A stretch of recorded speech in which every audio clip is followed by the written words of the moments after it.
lagu pujian semula bagi nama. Sama-sama katakan Gloria, Gloria.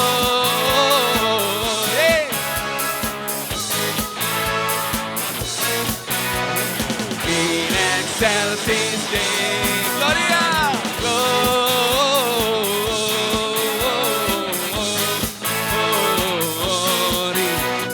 In excelsis Deo, Gloria, Gloria.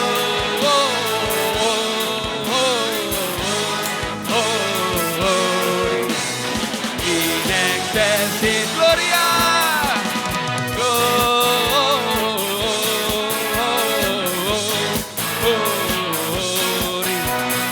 in excelsis Deo, in excelsis Deo, in excelsis Deo. Haleluya.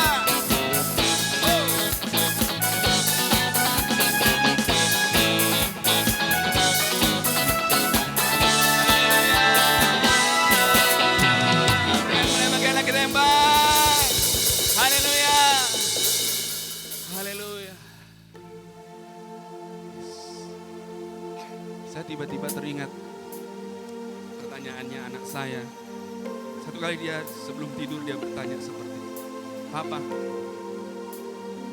ketika kita di surga apa yang kita bikin? Saya sempat terbingung, bahkan sempat terdiam. Tapi tiba-tiba saya teringat, cuma satu nak yang kita kerjakan di surga ini. Kita memuji dan menyembah Tuhan terus menerus, dan kita memerintah bersama Raja di atas segala raja.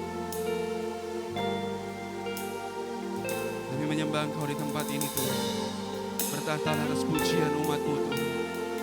Kami arauna Tuhan datang ke hadirat-Mu Tuhan. Jadilah kehendak-Mu Tuhan di bumi seperti di surga.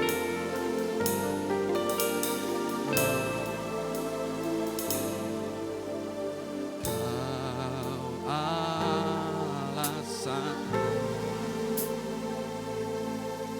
di dalam hidupku, untuk berserah penuh kepadamu.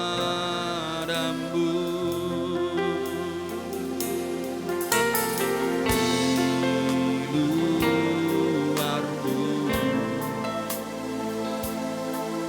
ku tak akan mampu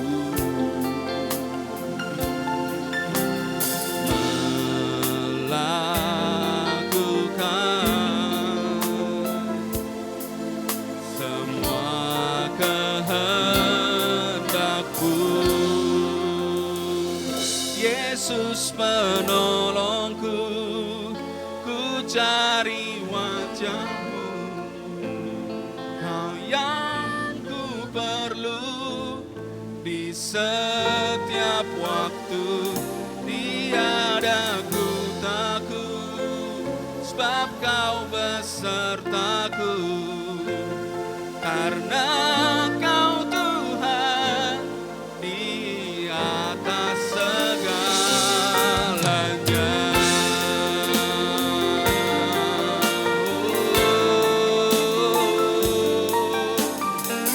Kami menyembah-Mu Tuhan. Katakan Kau alasan. Alasan di dalam hidupku,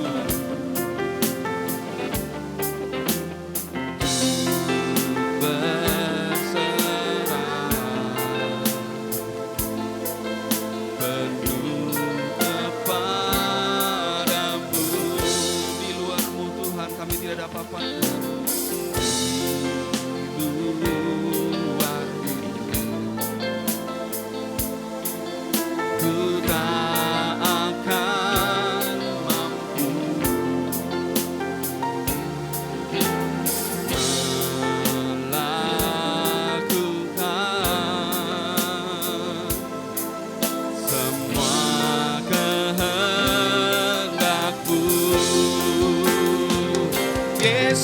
penolongku, ku cari wajah-Mu. Kau yang ku perlu di setiap waktu. Tiada ku takut, sebab Kau besertaku. Karena Kau Tuhan di atas segalanya. Yesus penolongku, ku cari wajah-Mu. Kau yang ku perlu di setiap waktu. Tiada ku takut, sebab Kau besertaku. Karena Kau Tuhan di atas segalanya.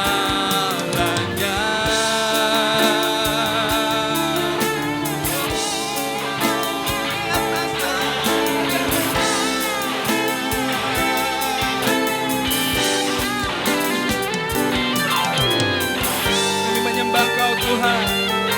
Kami tidak ada apa-apanya di luar-Mu.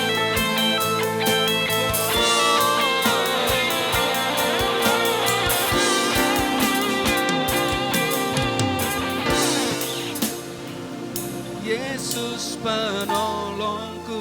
Mari Arauna. Yes. Kau yang ku perlu.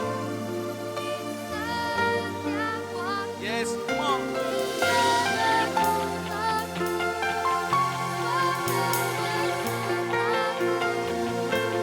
Karena Kau Tuhan di atas segalanya. Salam sejahtera di dalam Kristus, kekasih Tuhan dimanapun kita berada saat ini, saudara berada bersama dengan keluarga, bersama dengan orang-orang yang saudara kasihi, ataupun engkau yang sedang bersama-sama beribadah seorang diri. Tapi ketahuilah bahwa kita nggak pernah sendiri. Tuhan Yesus berjanji bahwa Dia menyertai saya dan saudara sampai kepada kesudahan zaman. Kita masuk bulan Desember, kita sedang ada dalam minggu-minggu persiapan perayaan Natal. Dan saya percaya kita berdoa bersama, Natal di tahun 2022 menjadi momen kebangkitan kembali rohani kita, kebangunan rohani dalam setiap pribadi, lepas pribadi. Nah, saudara, saya ingin membuka pelajaran kita hari ini dengan beberapa pertanyaan untuk kita renungkan. Coba bayangkan bersama, saudara, jika ada orang yang satu kali meninggalkan atau menceritakan hal-hal buruk tentang ayah kita, papa kita, merugikan, atau melakukan hal-hal yang membuat hati ayah kita sedih. Dan kemudian tanpa memberitahukan atau tanpa sepengetahuan ayah saudara, kita justru bertemu bersama-sama, makan, membangun keakraban, dan kita dengan bebas memperlihatkan itu kepada ayah kita atau papa kita. Bayangkan perasaan dari ayah kita atau papa kita, saudara. Yang kedua, coba bayangkan kalau saudara adalah seorang pemimpin di kantor. Saudara seorang bos lah, katakan seperti itu ya. Bayangkan bagaimana jika ada orang yang pernah mempersulit dan kemudian meninggalkan perusahaan saudara atau marketing lah saudara ya. Kemudian meninggalkan perusahaan yang seorang bos atau pimpinan itu pimpin. Kemudian salah satu staf kepercayaan saudara, orang yang saudara kasihi, orang yang saudara percaya di kantor, justru akrab, bergaul dekat, membangun hubungan tanpa menjelaskan atau memberitahukan kepada pemimpin atau kepada bosnya. Atau kepada saudara sebagai pemimpin, kalau itu saudara memimpin. Bagaimana kira-kira reaksi atau apa yang dirasakan oleh pemimpin tersebut? Beberapa waktu kemarin saya mendoakan, menguatkan salah satu anak Tuhan yang sedang menghadapi masa yang tidak mudah. Salah seorang sahabatnya bermasalah di tempat pekerjaannya dan sangat mempersulit kantor di mana dia ada.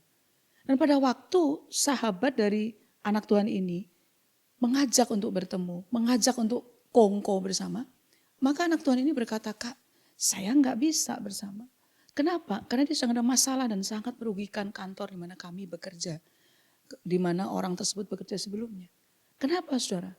Karena anak Tuhan ini menjaga perasaan atau respek menghormati pemimpin di mana dia ada.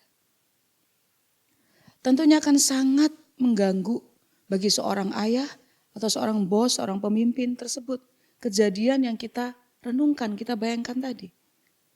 Dan bahkan membuat hati si ayah atau si bos tersebut sedih, marah, berbagai perasaan bisa campur aduk bukan? Karena sebuah situasi yang membuat si ayah atau si bos merasa ditinggalkan. Meskipun dengan alasan bahwa si anak atau si pegawai itu untuk mengerjakan hal-hal itu demi maksud dan tujuan yang baik. Nah, ilustrasi di atas tadi itu mirip dengan apa yang dialami oleh Tuhan saat manusia ciptaan yang sangat dikasihinya berpaling darinya dengan berbagai alasan. Mari bayangkan ayat di bawah ini.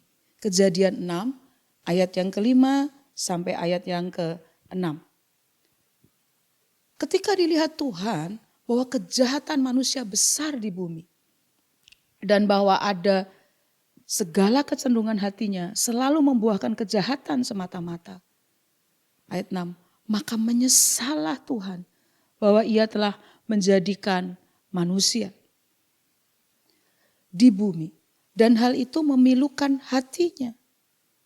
Di terjemahan NLT dikatakan it broke his heart. Mematahkan hati Tuhan. Amplified Bible mengatakan Tuhan deeply grieved. Berduka sangat dalam. Waktu apa? Manusia ciptaan yang dikasihinya. Justru berbalik dari cinta dan kasihnya kepada Tuhan. Tuhan yang maha sempurna dalam pekerjaannya mengalami dua perasaan yang dalam terhadap apa yang dia ciptakan. Yang pertama apa yang dirasakan oleh Tuhan Sang Maha Sempurna, Sang Kreator, Sang Pencipta itu. Dia menyesal. Perasaan tidak senang. Apa itu menyesal saudara? Perasaan tidak senang, susah dan kecewa mendalam.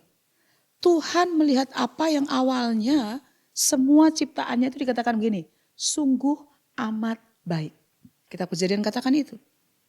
Justru manusialah yang membuat Tuhan kecewa dengan hasil ciptaannya. Tuhan menyesal mengapa dia menciptakan manusia di ayat yang kita baca tadi. Terus saya mau katakan, penyesalan selalu terjadi saat hasil yang diharapkan tidak terjadi dan bahkan mengakibatkan sumber kerugian dan kesedihan. Tuhan tahu karena dia merasakan. Penyesalan, bahkan tadi dikatakan deeply grieved. Saudara bisa bayangkan berdukanya hati Tuhan. Manusia yang diciptakan begitu agung dan mulia. Meninggalkan dan mengecewakan.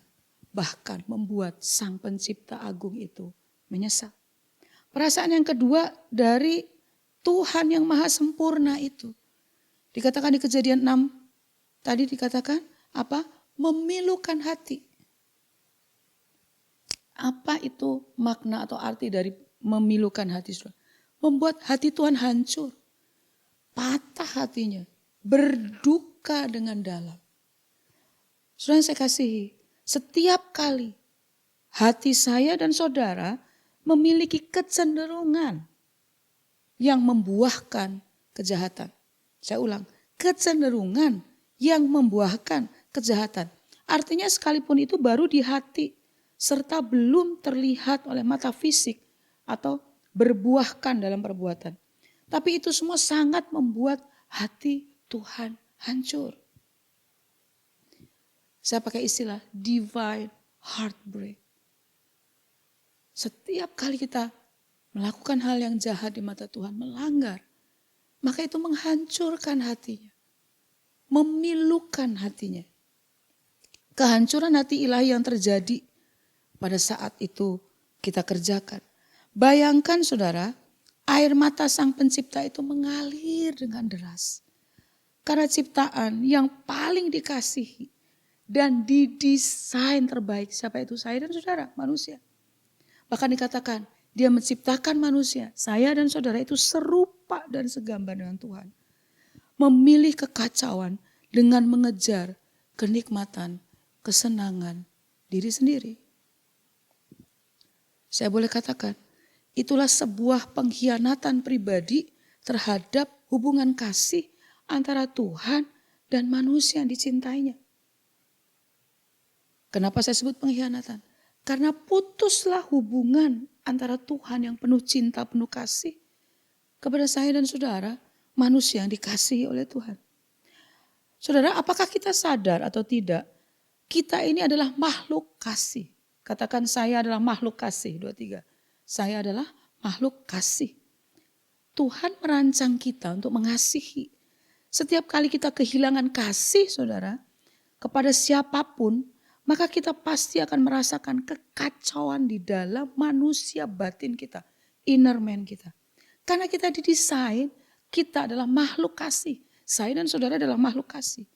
Karena apa saja yang kita lakukan, atau apa saja yang telah kita lakukan, dan apa saja yang akan kita lakukan di depan, maka semuanya harus digerakkan oleh kasih.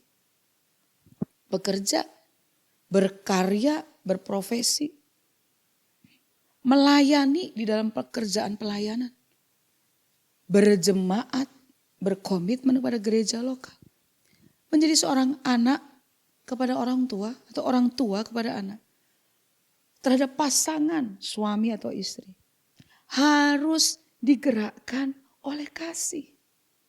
Bukan karena kita terpaksa, bukan karena saya dan saudara takut, bukan karena menghindari hukuman, atau bahkan merasa terbebani di dalam hubungan itu saya dengan Tuhan, dengan orang lain. Bukan juga karena penuh kemarahan terpendam, atau bahkan mengharapkan upah dan balasan. Tetapi saya dan saudara didesain oleh Tuhan sebagai makhluk kasih. Mengapa dalam area hidup ini kita, saya dan saudara tertekan? Mengapa kita lelah? Mengapa kita tidak ada gairah? Mengapa kita berhenti melayani? Mengapa kita bisa kehilangan daya juang? Dulunya sangat on fire, semangat. Mencintai, bekerja dengan sungguh-sungguh. Mengapa itu terjadi, saudara? Saya mau katakan, karena ketiadaan kasih. Manusia pertama kehilangan kasih kepada penciptanya yang agung. Dan yang pertama plus satu-satunya adalah mengasihi pencipta kita. Yang percaya katakan amin. Matius 22 ayat 36. Guru atau Tuhan Yesus ditanya, hukum manakah yang terutama dalam hukum Taurat? Ada hukum Taurat yang lengkap. Tapi mana yang utama? Ya. Ayat 37, jawab Yesus kepadanya, kasihilah Tuhan Allahmu dengan segenap hatimu, dan dengan segenap jiwamu, dan dengan segenap akal budimu. Itulah hukum yang terutama dan yang pertama. Kita adalah makhluk kasih. Oleh sebab itu, kasih yang pertama dan utama adalah kasih kepada pencipta kita, kepada Tuhan. Saudara. Apa hasil dari kasih sebenarnya, saudara? Waktu saya mengasihi Tuhan, waktu saudara mengasihi Tuhan, apa hasilnya? Waktu kita mengasihi, maka hasilnya adalah ketaatan, kerelaan untuk melakukan sesuatu. Yang keluar dari kasih kepada Tuhan adalah taat sepenuhnya kepada seluruh perintahnya, kepada hukum-hukumnya. Karena kita mengasihi Tuhan, Sang Pembuat perintah, Sang Pembuat hukum, maka kita akan mengalami apa saudara? Sukacita tinggal di dalam batasan, boundaries yang Tuhan beri. Kita merasakan sukacita tinggal di dalam larangan. Justru larangan Tuhan adalah pagar perlindungan saya dan saudara. Yang percaya katakan amin. Sama seperti seorang anak, saudara. Larangan orang tua yang benar adalah justru menjadi perlindungan. Menjadi covering bagi seorang anak. Waktu kita mengasihi Tuhan, kita akan taat dan rela untuk melakukan perintah dan hukumnya. Kalau kita mengasihi seseorang, tidak dengan beban, kita akan bisa menanggung semua kesulitan pada waktu melayani, mengerjakan, atau melakukan apa yang diperintahkan. Ketaatan sesungguhnya adalah akibat dari kasih. Ketaatan yang sesungguhnya adalah akibat dari cinta yang besar. Apakah engkau melakukan ketaatan karena cinta, karena kasih? Nah, saudara, berikutnya, apa akibat dari kejatuhan manusia yang pertama? Setelah kejatuhan manusia yang pertama, itulah awal mula hal yang mengerikan terjadi. Apa itu? Mulailah ada kekuatan yang besar menggoda setiap manusia, termasuk saya dan saudara. Muncullah kasih yang menyesatkan. Saya pakai tanda kutip ya. Kasih yang menyesatkan menggantikan kasih yang seharusnya kepada Tuhan. Apa itu kasih yang menyesatkan? Yaitu kasih yang berpusatkan pada diri sendiri. Kasih yang berpusatkan pada diri. The love of self yang berlebihan. Muncullah self love yang menjadikan pusat kasih manusia. Diri harus diutamakan dengan cara yang berlebihan. Apa saja yang menyenangkan diri itu, yang tidak menyenangkan diri, apa saja yang tidak menyenangkan diri harus dihindari. Mengorbankan orang lain is okay demi kasih pada diri sendiri yang berlebihan. Saat kita memilih, perhatikan, saat kita memilih untuk memusatkan ya, pusat kasih pada diri sendiri, itu akan menjadi langkah awal untuk melanggar batasan, pagar ilahi yang Tuhan berikan. Karena hati kita tidak lagi digerakkan oleh kasih kepada Tuhan. Inilah yang menghasilkan kisah kedukaan yang dalam dari Tuhan di Kejadian 6 ayat 5-6 di atas. Perhatikan ini. Saya dan saudara, kita harus mengalahkan cinta kepada diri, self love, dan memperbaharui, memulihkan lagi cinta kepada Tuhan di dalam hati kita di masa-masa raya menjelang Natal. 2 Korintus 5 ayat 15 sampai 21 saudara baca. Tapi kita akan baca di ayat 15-nya saja. Dan Kristus telah mati untuk semua orang supaya mereka yang hidup tidak lagi, mari kita sama-sama mulai kata tidak lagi 2-3. Tidak lagi hidup untuk dirinya sendiri, tetapi untuk Dia yang telah mati dan telah dibangkitkan untuk mereka. He died for everyone so that those who receive His new life will no longer live but for themselves. Instead, they will live for Christ who died and was raised for them. Jadi saudara, saya dan saudara tidak lagi hidup untuk dirinya sendiri. Tetapi untuk Dia, untuk siapa? Kristus yang telah mati bagi saya dan saudara. Saudara, kita sedang ada di masa Minggu Advent. Minggu Advent itu biasanya mulai berawal dari akhir bulan November. Selama 40 hari menjelang Natal. Kata Advent diambil dari bahasa Latin yaitu Adventus yang artinya adalah kedatangan. Artinya masa menjelang kedatangan kelahiran Yesus Sang Juru Selamat itu ke dunia. Ya, tadi saya katakan waktunya adalah sekitar 40 hari jelang kelahiran Yesus. Di masa-masa persiapan Natal, masa Advent itu, yaitulah masa persiapan menyambut Yesus Sang Juru Selamat yang mendamaikan kita dengan Allah. Di masa jelang Natal ini, pastikan kita fokus pada kelahiran Yesus yang datang untuk membebaskan kita semua dari pengkhianat kasih. Berubah kembali menjadi kasih kembali kepada kasih semula, itu kasih kita kepada Tuhan. Perhatikan, karena anugerah lewat kelahiran Yesus, saudara, maka kita tidak lagi dikuasai secara berlebihan, tidak diperhamba lagi oleh kasih kepada diri. Love to self. Berganti menjadi kepuasan karena kasih kepada Tuhan. Yang percaya katakan amin. Karena fokus kasih kepada diri itu masih ada dalam diri kita. Sekalipun kita sudah kembali untuk sungguh-sungguh berkomitmen, saudara. Tapi kasih pada diri itu masih ada. Maka kita harus waspada. Kenapa waspada, saudara? Pertempuran antara kasih pada diri, self-love, terus terjadi melawan kasih kepada Tuhan. Semua, perhatikan ini, semua situasi, semua keadaan, semua hubungan yang saudara dan saya jalani setiap hari, apapun itu merupakan medan peperangan. Katakan sama-sama, medan peperangan. Perangan antara siapa, saudara? Antara kasih kepada diri dan kasih kepada Tuhan. Mana yang menang? Apakah love to self dengan berlebihan atau kasih kepada Tuhan? Karena kelahiran Yesus, maka kita ditawan, dikuasai kembali oleh kasih Tuhan. Dan kita menjadi penuh sukacita di dalam hati. Kita ada di dalam pagar, batasan, mencintai perintah Tuhan. Kita taat dengan sukacita, katakan sama-sama taat dengan sukacita. Berkarya, bekerja dengan sukacita. Kalau kita melayani pekerjaan kita, melayani pekerjaan Tuhan juga, kita melayani karena sukacita.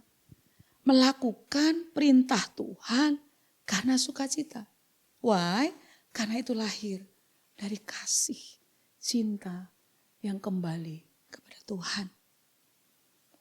Itulah alasan sesungguhnya itu menjadi judul khotbah dan pelajaran kita bersama-sama hari ini. Alasan kita merayakan Natal. A reason to celebrate Christmas. Jesus is the reason for the season. Saya ulang. Jesus is the reason for the season. Yesuslah alasan untuk merayakan Natal. Kita dikembalikan kepada kasih yang sesungguhnya. Kasih kepada Tuhan yang menghasilkan ketaatan. Menghasilkan pelayanan. Yang menghasilkan kita mau terlibat dalam pekerjaan Tuhan. Karena cinta. Tuhan yang pertama mengambil inisiatif lebih dulu. Mencari serta mengasihi manusia yang sudah meninggalkannya. Perhatikan ini. Kasih itu selalu mengambil langkah pertama. Untuk melakukan yang benar kepada objek yang dikasihinya. Kalau kita mengasihi seseorang. Kita selalu mengambil inisiatif pertama. Untuk melakukan yang benar. Untuk memperbaiki hal-hal yang perlu dipulihkan. Untuk membuat kemanisan itu terjadi. Dan kita rela untuk mengerjakan itu. Bukan karena terpaksa. Bukan lagi dengan lelah. Tapi karena kasih yang dipulihkan. Begitu juga dengan Tuhan. Kita melayani. Saudara perhatikan ini. Kita melayani. Saudara dan saya bekerja keras. Baca Alkitab. Berdoa berjam-jam. Dan banyak macam saudara bisa kerjakan. Itu tidak membuat Tuhan lebih mencintai saya dan saudara. Perhatikan. Karena Tuhan memang lebih dulu dan selalu cinta pada saya dan saudara. Tapi itu kita mengerjakan itu semua saudara. Kitalah yang akan semakin dekat dan semakin mencintai Tuhan. Saya ulang. Tuhan tidak akan lebih mencintai karena dia sudah mencintai dan selalu mencintai. Waktu kita mencintai Tuhan. Kita mencintai Alkitab firman-Nya. Kita melayani. Kitanya, saya dan saudara yang semakin dekat dengan Tuhan. Saya hampir sampai di dalam akhir khotbah saya. Pertanyaan perenungan di masa jelang Natal di minggu-minggu Advent ini. Yang pertama, apakah saya dan saudara melakukan ketaatan kepada perintah Tuhan dengan sukacita, bukan karena beban dan tekanan? Anak-anak muda, apakah engkau mengasihi, taat kepada orang tua? Apakah orang tua memelihara, berlaku benar kepada anak? Itu karena kasih, sukacita, atau karena beban dan tekanan? Yang kedua, Bagaimana hati kita dalam hubungan dengan orang-orang di sekitar kita? Mulai dari yang terdekat, anak, orang tua, pasangan, suami istri, pemimpin dengan yang dipimpin. Yang dipimpin dengan pemimpinnya. Hamba Tuhan gembala dengan domba-domba yang dikasihnya. Serta sebaliknya. Karena hubungan kita dengan yang terlihat, perhatikan ini saudara, merupakan cermin atau akibat dari hubungan kita dengan yang gak kelihatan, yaitu Tuhan. Kalau saya beres dengan Tuhan, saya akan beres dengan sesama. Cross is always like that. Kasih kepada Tuhan memampukan kita secara horizontal mengasihi, bahkan rela terluka dengan orang-orang di dekat atau Tuhan pertemukan dengan kita. Pertanyaan yang ketiga perenungan, sama seperti orang Majus yang berkorban, berjuang untuk menyambut kelahiran Yesus sang juru selamat. Apa yang saya dan saudara akan lakukan, akan korbankan, akan berikan? Kasih untuk menyambut kelahiran Yesus di Natal ini. Mari renungkan seberapa besar kasih kita. Hasil dari kasih adalah selalu ketaatan yang dikerjakan dengan sukacita. Hasil dari kasih adalah kita menjaga perasaan. Saya pakai kata yang sangat populer di tengah-tengah kita. Kita menjaga perasaannya Bapak kita di surga untuk tidak berduka lagi. Sama seperti kita menjaga hati ayah kita, papa yang kita kasih, atau pemimpin bos kita yang sudah memberi nafkah bagi hidup kita, atau yang ada di profesi kita. Kasihlah yang menjadi alasan kita merayakan Natal. Karena Yesus adalah alasan dari Natal itu sendiri. Allah yang mengambil inisiatif untuk mengembalikan hubungan cinta antara manusia dan Allahnya. Tidak ada lagi hubungan yang terputus.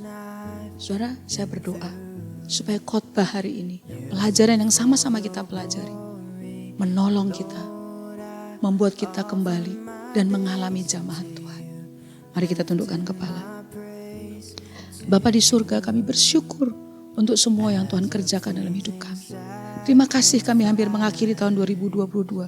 Hamba-Mu berdoa dan kami sepakat berdoa.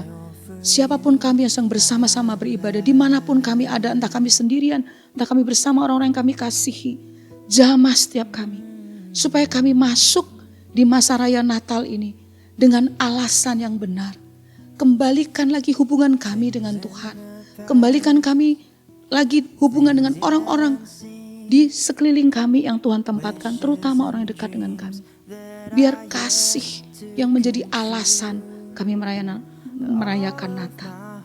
Kasih itu sabar, kasih itu tidak menyimpan kesalahan, kasih itu tidak melakukan yang kasar, kasih tidak melakukan yang tidak sopan, kasih percaya segala sesuatu dan berharap segala sesuatu.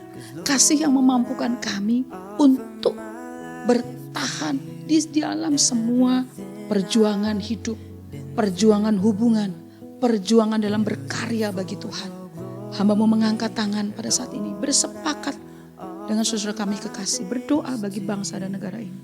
Secara khusus kami berdoa untuk banyaknya bencana di negara kami. Kami berdoa untuk bencana di Cianjur yang begitu berat, gempa bumi di mana-mana tempat. Tuhan, bencana-bencana dan kesulitan yang begitu banyak di negara kami. Kiranya Tuhan, Engkau menolong, Engkau membebaskan setiap orang-orang yang sedang berduka dan berikan sukacita di masa-masa Natal ini. Kami berdoa untuk gereja di mana kami digembalakan, mulai dari Bapak Gembala sampai seluruh pelayan Tuhan. Engkau memelihara kami di dalam kasih yang sesungguhnya. Berkati kota di mana kami ada. Kami mau mengusahakan kesejahteraan di mana kota kami ada. Kami serahkan hidup kami dalam tangan-Mu Tuhan. Kami mengucap syukur untuk kasih dan firman. Mari angkat kedua belah tangan saudara dan terima berkat dari Tuhan. Tuhan memberkati engkau dan melindungi engkau. Tuhan menyinari engkau dengan wajah-Nya dan memberi engkau kasih karunia. Tuhan menghadapkan wajah-Nya kepadamu dan memberi engkau damai sejahtera. Love God, love people. Jadi berkat dimanapun saya dan saudara ada. Sekali percaya Yesus, tetap percaya Yesus. Selamat merayakan masa menjelang Natal. Tuhan Yesus memberkati. Amin.